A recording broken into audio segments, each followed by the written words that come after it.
Hey folks, Matt from artoftheimage.com. I've got a viewer writing in here an email. This is Daniel Penato. Hope I'm saying that right, Daniel. He says, "Hey, I've been watching your YouTube videos for a while, and you're one of the few that make videos about Micro Four Third cameras, and I really appreciate it. I also like the comments and advice you give to people asking questions about different cameras and lenses. I'm hoping you can help me as well. I'm using a Panasonic G5, which I've been having a great time with.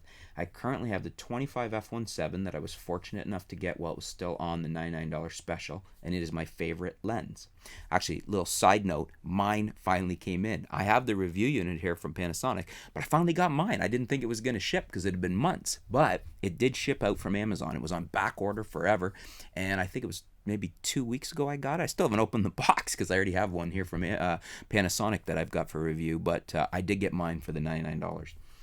I also have the Panasonic 45 to 200 mil and the kit 14 to 42, which I'm considering selling. I shoot mostly stills, but I shoot mostly stills, but I'm starting to get more into video as well. I'm looking at getting a lens that is wider than the 25 f1.7, but there are quite a few options. My budget is pretty tight, but I'm not afraid to buy used. I looked at the Olympus 17 f2.8, but I'm not sure if that would be a good option, or maybe I'm not appreciating the 14 to 42 kit lens. Any advice would be appreciated. Thank you, Danny.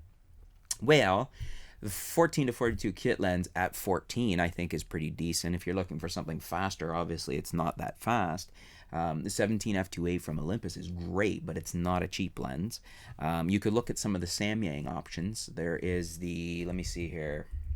There is the Rokinon or Samyang, same lens. 7.5 f3.5 lens for Micro Four Thirds, and that's a fisheye. Then you've got the, I believe there is a 10 millimeter here from Samyang. Let me double check that for you. And then we have the Rokinon 10mm f2.8 AS, NCS, CS ultra wide angle for Olympus and Panasonic Micro Four Thirds mount digital cameras. So that's a great option. That one is only $399. So for a 10mm f2.8, that's pretty good. It's pretty wide. The Rokinon and then the Samyang branded Rokinons are, or vice versa, they're the same company basically, are not autofocus lenses. Those are manual focus lenses. So just bear that in mind. But great wide, and on a wide you don't really need autofocus as much as you do on a longer lens. And then there's a 12 millimeter Rokinon you might want to consider. The 12 millimeter is an f2, so that's a great option. Ultra wide Micro Four Thirds, it's $318 new on Amazon right now, so that's a good option as well. Again, manual focus, but f2 lens at 12 mils. So that might be something you want to look at as an option. So those are some options to consider. You could also look at Panasonic's zoom lens, which is their ultra wide, which is the 7 to 14 f4. I mean, it's $897, so it's a lot more money than going with a fixed prime.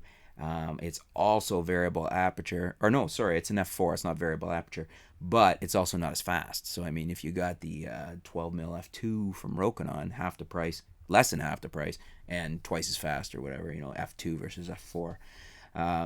Not quite as wide. I mean, that's probably your best bet if you really need a wide angle. Like if you need to go really wide, the 7-14 is probably pretty hard to beat from Panasonic.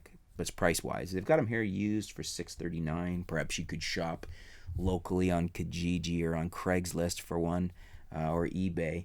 But those are the things I would look at. I would look at, if one of those fixed prime Rokinons or works for you, then I would go that route.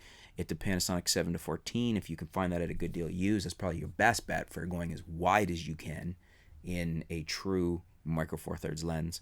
What do you guys think though? Do you have any other option questions?